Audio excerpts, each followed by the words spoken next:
ಓಂ ಗಣೇಶಾಯ ನಮಃ. ನಮಸ್ಕಾರ ವೀಕ್ಷಕರೇ, ನಮ್ಮ ಚಾನೆಲ್ಗೆ ನಿಮ್ಮೆಲ್ಲರಿಗೂ ಆತ್ಮೀಯ ಸ್ವಾಗತ.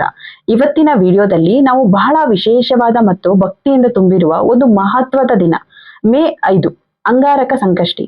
ತುಂಬಾ ವಿಶೇಷ ಅಂಗಾರಕ ಸಂಕಷ್ಟಿ. ಈ ದಿನ 3 ಹರಕೆಗಳನ್ನ ಮಾಡಿಕೊಂಡ್ರೆ ನಮ್ಮ ಕಷ್ಟಗಳು ಮಂಜಿನಂತೆ ಕರಗಿ ಕಷ್ಟ ಕಾರ್ಪಣ್ಯಗಳು ಕೂಡ ದೂರವಾಗುತ್ತೆ. ಪ್ರತಿಯೊಂದನ್ನು ವಿವರವಾಗಿ ಈ ವಿಡಿಯೋದಲ್ಲಿ ತಿಳಿದುಕೊಳ್ಳೋಣ. ಹೆಚ್ಚಿನ ಜನರು ಸಂಕಷ್ಟ ಚತುರ್ಥಿ ಬಗ್ಗೆ ಕೇಳಿರ್ತೀರ, ಆದ್ರೆ ಅಂಗಾರಕ ಸಂಕಷ್ಟಿ ಅಂದ್ರೆ ಏನು, ಯಾಕಿದು ಇಷ್ಟು ವಿಶೇಷ, ಯಾಕೆ ಈ ದಿನ ಗಣೇಶನ ಆರಾಧನೆಗೆ ಅಪಾರ ಮಹತ್ವ ಇದೆ, ಯಾಕೆ ಈ ದಿನ ಮಾಡಿದ ಪೂಜೆ ಕಷ್ಟಗಳನ್ನ ದೂರ ಮಾಡುತ್ತೆ ಎಂಬುದು ಅವರಿಗೆ ಗೊತ್ತಿರೋದಿಲ್ಲ ಅಲ್ವಾ. ಆದ್ರಿಂದ ಇವತ್ತಿನ ವಿಡಿಯೋವನ್ನ ಕೊನೆವರೆಗೂ ಗಮನವಿಟ್ಟು ಕೇಳಿ. ಈ ಮಾಹಿತಿ ನಿಮ್ಮ ಜೀವನದಲ್ಲಿ ಶಾಂತಿ, ನೆಮ್ಮದಿ ಮತ್ತು ಶುಭ ಫಲಗಳನ್ನ ನೀಡುತ್ತೆ ವೀಕ್ಷಕರೇ. ಮೊದಲು ಸಂಕಷ್ಟಿ ಚತುರ್ಥಿ ಅಂದ್ರೆ ಏನು ಅನ್ನೋದನ್ನ ತಿಳ್ಕೊಳ್ಳೋಣ. ಪ್ರತಿ ತಿಂಗಳ ಕೃಷ್ಣ ಪಕ್ಷದ ಚತುರ್ಥಿ ದಿನವನ್ನ ಸಂಕಷ್ಟ ಚತುರ್ಥಿ ಅಂತ ಕರೀತಾರೆ. ಈ ದಿನವನ್ನ ಗಣೇಶನಿಗೆ ಅತ್ಯಂತ ಪ್ರಿಯವಾದ ದಿನ ಅಂತ ಹೇಳಲಾಗತ್ತೆ. ಸಂಕಷ್ಟಿ ಅಂದ್ರೆ ಸಂಕಟ ನಿವಾರಣೆ, ಚತುರ್ಥಿ ಅಂದ್ರೆ ಚಂದ್ರಮಾನದಲ್ಲಿ 4ನೇ ತಿಥಿ ಅಂತ ಅರ್ಥ. ಅಂದ್ರೆ ನಮ್ಮ ಜೀವನದಲ್ಲಿರುವ ಕಷ್ಟ, ದುಃಖ, ಅಡಚಣೆ, ಸಾಲ, ಅನಾರೋಗ್ಯ, ಮನಸ್ಸಿನ ಒತ್ತಡ, ಕುಟುಂಬದ ಸಮಸ್ಯೆ, ಉದ್ಯೋಗದ ಅಡಚಣೆ, ವಿವಾಹದ ವಿಳಂಬ, ಮಕ್ಕಳ ಸಮಸ್ಯೆ ಇವೆಲ್ಲವನ್ನು ನಿವಾರಣೆ ಮಾಡುವ ದಿನವೇ ಸಂಕಷ್ಟ ಚತುರ್ಥಿ. ಹಾಗಾದ್ರೆ ಅಂಗಾರಕ ಸಂಕಷ್ಟಿ ಅಂದ್ರೇನು? ಸಂಕಷ್ಟ ಚತುರ್ಥಿ ಮಂಗಳವಾರದಂದು ಬಂದ್ರೆ ಅದನ್ನ ಅಂಗಾರಕ ಸಂಕಷ್ಟಿ ಅಂತ ಕರೀತಾರೆ ವೀಕ್ಷಕರೇ. ಯಾಕೆ ಅಂಗಾರಕ ಸಂಕಷ್ಟಿ ಅಂತ ಬಂತು ಅಂದ್ರೆ, ಮಂಗಳವಾರದ ಅಧಿಪತಿ ಗ್ರಹ ಮಂಗಳ. ಮಂಗಳನ ಇನ್ನೊಂದು ಹೆಸರು ಅಂಗಾರಕ. ಅದಕ್ಕಾಗಿ ಮಂಗಳವಾರ ಬರುವ ಸಂಕಷ್ಟಿ ಚತುರ್ಥಿಗೆ ಅಂಗಾರಕ ಸಂಕಷ್ಟಿ ಅಂತ ಕರೀತಾರೆ ವೀಕ್ಷಕರೇ. ಇದು ಸಾಮಾನ್ಯ ಸಂಕಷ್ಟಿಗಿಂತ ತುಂಬಾ ಶಕ್ತಿಶಾಲಿ ಮತ್ತು ವಿಶೇಷವಾದ ದಿನ. ಈ ದಿನ ಗಣೇಶನನ್ನ ಭಕ್ತಿಯಿಂದ ಪೂಜಿಸಿದರೆ 1 ವರ್ಷದ ಸಂಕಷ್ಟ ಚತುರ್ಥಿ ವ್ರತ ಮಾಡಿದಷ್ಟು ಫಲ ಸಿಗತ್ತೆ. ಈ ಒಂದೇ ಅಂಗಾರಕ ಸಂಕಷ್ಟಿ ಮಾಡಿದ್ರೆ ನಿಮಗೆ ಫಲ ಸಿಗೋದಂತೂ ಗ್ಯಾರಂಟಿ. ಅದಕ್ಕಾಗಿಯೇ ಭಕ್ತರು ಈ ದಿನವನ್ನ ತುಂಬಾ ಭಕ್ತಿಯಿಂದ ಆಚರಿಸ್ತಾರೆ. ಇದಕ್ಕೆ ಅದ್ಭುತವಾದ ಪುರಾಣ ಕಥೆಯೂ ಇದೆ. ಪುರಾಣಗಳ ಪ್ರಕಾರ ಭೂಮಿ ದೇವಿಯ ಪುತ್ರನಾದ ಮಂಗಳ ದೇವನು ಗಣೇಶನ ಪರಮ ಭಕ್ತನಾಗಿದ್ದ. ಅವನು ಕಠಿಣ ತಪಸ್ಸು ಮಾಡಿ ಗಣಪತಿಯನ್ನ ಆರಾಧಿಸಿದ. ಅವನ ಭಕ್ತಿಗೆ ಸಂತೋಷಗೊಂಡ ಗಣೇಶನು ಅವನಿಗೊಂದು ವರ ನೀಡುತ್ತಾನೆ. ಯಾವ ಚತುರ್ಥಿ ಮಂಗಳವಾರದಂದು ಬರುತ್ತದೆಯೋ ಆ ದಿನ ನನಗೆ ಪೂಜೆ ಮಾಡಿದವರಿಗೆ ವಿಶೇಷ ಫಲ ದೊರೆಯಲಿ ಅಂತ ಮಂಗಳ ದೇವನು ಕೇಳಿದ. ಅದಕ್ಕೆ ಗಣೇಶನು ಕೂಡ ಆಶೀರ್ವಾದ ನೀಡ್ತಾನೆ. ಆ ದಿನದಿಂದ ಮಂಗಳವಾರದ ಸಂಕಷ್ಟ ಚತುರ್ಥಿಯನ್ನ ಅಂಗಾರಕ ಸಂಕಷ್ಟಿ ಅಂತ ಕರೀತಾರೆ ವೀಕ್ಷಕರೇ. ಇದ್ರಿಂದ ಈ ದಿನಕ್ಕೆ ವಿಶೇಷ ಮಹತ್ವ ಬಂದಿದೆ. ಇನ್ನು ಹಲವರು ಕೇಳ್ತಾರೆ, ಯಾಕೆ ಈ ದಿನ ದೋಷಗಳು ನಿವಾರಣೆ ಆಗ್ತವೆ? ಇದಕ್ಕೆ ಕಾರಣ ಗಣೇಶನು ವಿಘ್ನ ವಿನಾಶಕ, ಅಂದ್ರೆ ಅಡಚಣೆಗಳನ್ನ ತೆಗೆದು ಹಾಕುವ ದೇವನು ಅಂತಾನೆ ಪ್ರಸಿದ್ಧಿ. ಯಾವ ಶುಭ ಕಾರ್ಯಕ್ಕೂ ಮೊದಲು ಗಣೇಶನ ಪೂಜೆ ಮಾಡುವುದು ಇದೇ ಕಾರಣಕ್ಕೆ. ಮತ್ತೊಂದು ಕಡೆ ಮಂಗಳ ಗ್ರಹ ಜೀವನದಲ್ಲಿ ಧೈರ್ಯ, ಶಕ್ತಿ, ರಕ್ತ, ಭೂಮಿ, ಮನೆ, ಜಮೀನು, ಮದುವೆ, ಸಾಲ, ಕೋಪ, ನ್ಯಾಯ ಇವೆಲ್ಲವನ್ನು ನಿಯಂತ್ರಿಸುವ ಗ್ರಹ ಅವನು. ಯಾರ ಜಾತಕದಲ್ಲಿ ಮಂಗಳ ದೋಷ ಇರ್ತದೆಯೋ ಅವರಿಗೆ ಮದುವೆ ತಡವಾಗ್ಬೋದು, ದಾಂಪತ್ಯದಲ್ಲಿ ಕಲಹ ಬರುತ್ತೆ, ಸಾಲ ಹೆಚ್ಚಾಗ್ಬೋದು, ಮನೆ ನಿರ್ಮಾಣದಲ್ಲಿ ತೊಂದರೆ ಬರುತ್ತೆ, ಕೋಪ ಹೆಚ್ಚಾಗ್ಬೋದು, ಆರೋಗ್ಯ ಸಮಸ್ಯೆ ಕೂಡ ಬರ್ಬೋದು ವೀಕ್ಷಕರೇ. ಅಂತವರು ಅಂಗಾರಕ ಸಂಕಷ್ಟಿ ದಿನ ಗಣೇಶನನ್ನ ಪೂಜಿಸಿದ್ರೆ ಮಂಗಳ ದೋಷದ ತೀವ್ರತೆ ಕಡಿಮೆ ಆಗ್ತಾ ಹೋಗುತ್ತೆ. ವಿಶೇಷವಾಗಿ ಕುಜದೋಷ ಇರುವವರು ಈ ದಿನ ಉಪವಾಸ ಮಾಡಿ ಗಣೇಶನಿಗೆ ದುರ್ವೆ, ಮೋದಕ, ಕೆಂಪು ಹೂವು ಅರ್ಪಿಸಿದ್ರೆ ಉತ್ತಮ ಫಲ ಸಿಗತ್ತೆ. ಹಾಗಾದ್ರೆ ಈ ದಿನ ಪೂಜೆಯನ್ನ ಹೇಗ್ ಮಾಡ್ಬೇಕು? ಸರಿಯಾದ ಪೂಜಾ ವಿಧಾನ ಏನು? ಯಾವ ಹರಕೆ ಮಾಡ್ಕೊಳ್ಬೇಕು? ಕಷ್ಟಗಳು ಬೇಗ ನಿವಾರಣೆ ಆಗಲು ಯಾವ ಪರಿಹಾರ ಮಾಡ್ಬೇಕು? ಬಹಳ ಜನರಿಗೆ ಒಂದು ಅನುಮಾನ ಇರುತ್ತೆ, ನಮಗೆ ಪೂಜೆ ವಿಧಾನ ಸರಿಯಾಗಿ ಗೊತ್ತಿಲ್ಲ, ತಪ್ಪಾದ್ರೆ ಏನ್ ಮಾಡೋದು ಅಂತ. ಭಯ ಪಡಬೇಡಿ. ಗಣೇಶನ ಪೂಜೆಯಲ್ಲಿ ಭಕ್ತಿ ಮುಖ್ಯ, ಕಠಿಣ ನಿಯಮ ಅಲ್ಲ. ಸರಳವಾಗಿ ಮಾಡಿದ್ರು ಸಾಕು. ಮೊದಲು ಬೆಳಿಗ್ಗೆ ಬೇಗ ಎದ್ದು ಸ್ನಾನ ಮಾಡಿ ಶುಭ್ರವಾದ ಬಟ್ಟೆ, ಸ್ವಚ್ಛವಾಗಿರೋ ಬಟ್ಟೆಯನ್ನ ಹಾಕಿ ಧರಿಸ್ಬೇಕು. ಮನೆಯನ್ನ ಸ್ವಚ್ಛವಾಗಿ ಇಟ್ಕೊಂಡಿರ್ಬೇಕು. ಪೂಜೆ ಸ್ಥಳವನ್ನ ಶುಚಿಯಾಗಿ ಇಟ್ಟು ಗಣೇಶನ ಫೋಟೋ ಅಥವಾ ವಿಗ್ರಹ ಇಡಬೇಕು. ಸಾಧ್ಯವಾದ್ರೆ ಕೆಂಪು ಬಟ್ಟೆ ಹಾಸಿ ಅದರ ಮೇಲೆ ಗಣೇಶನನ್ನ ಪ್ರತಿಷ್ಠಾಪನೆ ಮಾಡ್ಕೋಬೇಕಾಗತ್ತೆ. ಗಣಪತಿಯ ಮುಂದೆ ದೀಪ ಹಚ್ಚಬೇಕು. ಅದು ತುಪ್ಪದ ದೀಪ ಆದ್ರೂ ಓಕೆ, ಅಥವಾ ಎಣ್ಣೆ ದೀಪ ಆದ್ರೂ ಹಚ್ಚಬಹುದು. ನಂತರ ಪೂಜೆಗೆ ಬೇಕಾಗುವ ವಸ್ತುಗಳು: ಹೂವು, ಕೆಂಪು ಹೂವು ಬಳಸಿದ್ರೆ ಉತ್ತಮ. ಗಣೇಶನಿಗೆ ಇಷ್ಟವಾಗಿರೋದು ದುರ್ವೆ, ತೆಂಗಿನಕಾಯಿ, ಬಾಳೆಹಣ್ಣು, ಮೋದಕ ಅಥವಾ ಲಡ್ಡು ಇದು ಆಪ್ಷನಲ್. ನೀವು ಇಷ್ಟಪಟ್ಟು ಪ್ರೀತಿಯಿಂದ ಏನನ್ನೇ ಅರ್ಪಿಸಿದ್ರು ಕೂಡ ಗಣೇಶ ಸ್ವೀಕರಿಸ್ತಾನೆ. ಅಕ್ಷತೆ, ಕುಂಕುಮ, ಚಂದನ, ಬೆಲ್ಲ ಇವೆಲ್ಲ ಕೂಡ ಇದ್ದೇ ಇರತ್ತೆ ದೇವ್ರ ಕೋಣೆಯಲ್ಲಿ. ಇವೆಲ್ಲವೂ ಇದ್ರೆ ಚೆನ್ನಾಗಿರುತ್ತೆ. ಕನಿಷ್ಠ ಏನೂ ಇಲ್ಲ ಅಂದ್ರೂ ಕೂಡ ಭಕ್ತಿಯಿಂದ ಹೂವನ್ನ ಇಟ್ಟರು ಕೂಡ ಸಾಕು. ಗಣೇಶನಿಗೆ ದುರ್ವೆ ಬಹಳ ಪ್ರಿಯ, ಆದ್ರಿಂದ ಸಾಧ್ಯವಾದರೆ 21 ದುರ್ವೆಗಳನ್ನ ಅರ್ಪಿಸಿ, ಅದು ಬಹಳ ಶುಭಕರ. ನಂತರ ಕೈ ಜೋಡಿಸಿ ಸಂಕಲ್ಪ ಮಾಡಬೇಕು. ಅಂದ್ರೆ ನನ್ನ ಜೀವನದಲ್ಲಿರುವ ಕಷ್ಟಗಳು ದೂರವಾಗ್ಲಿ, ಮನೆಯಲ್ಲಿ ಶಾಂತಿ ಬರಲಿ, ಸಾಲ ಸಮಸ್ಯೆ ಕಡಿಮೆ ಆಗ್ಲಿ, ಆರೋಗ್ಯ ಚೆನ್ನಾಗಿರ್ಲಿ, ಮಕ್ಕಳಿಗೆ ಶುಭವಾಗ್ಲಿ, ವಿವಾಹ ಯೋಗ ಬರಲಿ, ಉದ್ಯೋಗದಲ್ಲಿ ಯಶಸ್ಸು ಸಿಗಲಿ ಎಂದು ಮನಸ್ಸಾರೆ ಪ್ರಾರ್ಥನೆ ಮಾಡಬೇಕು. ಹೀಗೆ ನಿಮ್ಮ ಕಷ್ಟ ಹೇಳ್ಕೊಳ್ಳಿ, ಇದು ತುಂಬಾ ಮುಖ್ಯ. ನಂತರ ಗಣೇಶನಿಗೆ ಕುಂಕುಮ, ಚಂದನ, ಅಕ್ಷತೆ ಅರ್ಪಿಸಿ ಹೂವು ಸಮರ್ಪಿಸಬೇಕು.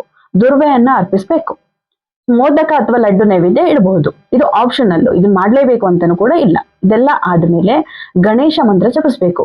ಓಂ ಗಂ ಗಣಪತಿಯೇ ನಮಃ.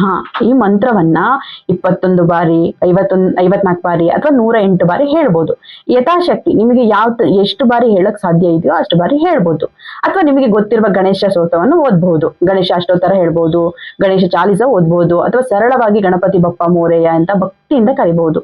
ಇಲ್ಲಿ ಭಕ್ತಿ ಮುಖ್ಯ ಹೊರತು ಆಡಂಬರ ಅಲ್ಲ. ಅದಾದ ನಂತರ ದಿನಪೂರ್ತಿ ಸಾಧ್ಯವಾದ್ರೆ ಉಪವಾಸ ಮಾಡಬಹುದು. ಕೆಲವರು ನೀರಿನಿಂದ ಉಪವಾಸ ಮಾಡ್ತಾರೆ, ಕೆಲವರು ಹಣ್ಣು ಮಾತ್ರ ಸೇವಿಸ್ತಾರೆ, ಕೆಲವರು ಒಂದು ಸಮಯ ಸಾತ್ವಿಕ ಆಹಾರ ಕೂಡ ಸೇವಿಸ್ತಾರೆ.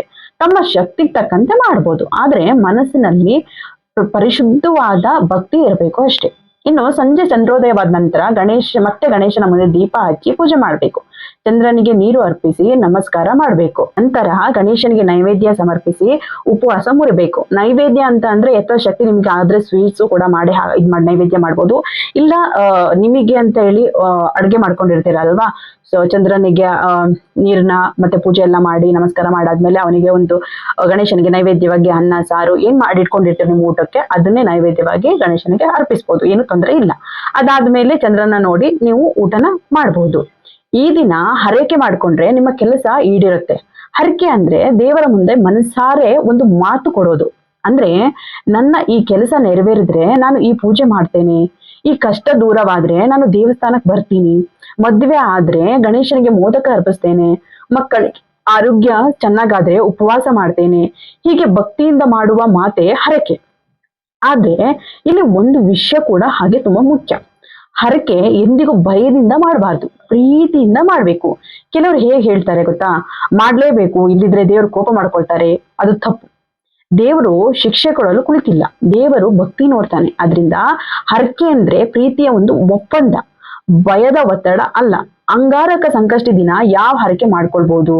ತುಂಬಾ ಸರಳವಾಗಿ ಹೇಳೋದಾದ್ರೆ 21 ದಿನ ಮಂಗಳವಾರ ಗಣೇಶ ದೇವಸ್ಥಾನಕ್ಕೆ ಹೋಗ್ತೀನಿ ಅಂತ ಹರಕೆ ಮಾಡ್ಕೋಬಹುದು, 21 ದುರ್ವೆ ಅರ್ಪಿಸ್ತೀನಿ ಅಂತ ಹರಕೆ ಮಾಡ್ಕೋಬಹುದು, 11 ಮೋದಕ ಸಮರ್ಪಿಸ್ತೀನಿ ಅಂತ ಹರಕೆ ಮಾಡ್ಬೋದು. ಅಥವಾ ಒಂದು ದಿನ ಅನ್ನದಾನ ಮಾಡ್ತೇನೆ ಅಂತಾನು ಹರಕೆ ಮಾಡ್ಕೋಬಹುದು, ಒಂದು ಸಂಕಷ್ಟಿ ಉಪವಾಸ ಮಾಡ್ತೇನೆ ಅಂತಾನು ಹರಕೆ ಮಾಡ್ಕೋಬಹುದು, ಗಣೇಶ ಅಷ್ಟೋತ್ತರ ಪಡಿಸ್ತೇನೆ ಅಂತ ಹರಕೆ ಮಾಡ್ಬೋದು, ಗಣೇಶನಿಗೆ ಬೆಲ್ಲ ಮತ್ತು ತೆಂಗಿನಕಾಯಿ ಅರ್ಪಿಸ್ತೇನೆ ಅಂತ ಹರಕೆ ಮಾಡ್ಬೋದು. ಹೀಗೆ ಸರಳ ಹರಕೆ ಮಾಡಬಹುದು. ಆದ್ರೆ ನಿಮಗೆ ಸಾಧ್ಯವಾದ ಹರಕೆ ಮಾಡ್ಬೇಕು. ಅತಿಯಾಗಿ ಹೇಳಿ ನಂತರ ತೀರ್ಸಕ್ ಆಗದೆ ಇರೋಂಗೆ ಕಷ್ಟಪಡಕ್ ಹೋಗ್ಬಾರ್ದು. ಕೆಲವರು ಉತ್ಸಾಹದಲ್ಲಿ ದೊಡ್ಡ ಮಾತು ಹೇಳ್ಬಿಡ್ತಾರೆ, 100 ಬಾರಿ ದೇವಸ್ಥಾನಕ್ಕೆ ಬರ್ತೇನೆ, ದೊಡ್ಡ ಪೂಜೆ ಮಾಡ್ತೇನೆ, ಇಷ್ಟು ದಾನ ಮಾಡ್ತೇನೆ ಅಂತಾರೆ. ಆಮೇಲೆ ಯಾವುದು ಕೂಡ ಅವರಿಂದ ಸಾಧ್ಯ ಆಗೋದಿಲ್ಲ. ಅದಕ್ಕಿಂತ ಸಣ್ಣದಾದ್ರೂ ಸತ್ಯವಾದ ಹರಕೆ ಮಾಡ್ಕೊಳ್ಳಿ. ಪರಿಶುದ್ಧ ಮನಸ್ಸಿನಿಂದ ನಿಮ್ಮಿಂದ ಮಾಡಕ್ ಸಾಧ್ಯ ಆಗ್ಬೇಕು, ಆ ತರ ಒಂದು ಹರಕೆನ ಮಾಡಿ. ಗಣೇಶನಿಗೆ ನಿಜವಾದ ಮನಸ್ಸು ಮುಖ್ಯ ಹೊರತು ದುಬಾರಿ ಪೂಜೆ ಅಲ್ಲ. ಹರಕೆ ಹೇಗ್ ಮಾಡ್ಕೊಳ್ಬೇಕು ಇದು ಕೂಡ ತುಂಬಾ ಬಹಳ ಸರಳ. ಗಣೇಶನ ಮುಂದೆ ದೀಪ ಹಚ್ಚಿ ಕೈ ಜೋಡಿಸಿ ಮನಸಾರೆ ಹೇಳ್ಬೇಕು, ಗಣಪತಿ ಬಪ್ಪ, ನನ್ನ ಜೀವನದಲ್ಲಿ ಈ ಸಮಸ್ಯೆಯಿಂದ ತುಂಬಾ ಬಳಲ್ತಿದ್ದೇನೆ, ನಾನು ತುಂಬಾ ನಂಬಿಕೆಯಿಂದ ನಿಮ್ಮ ಬಳಿ ಬಂದಿದ್ದೀನಿ.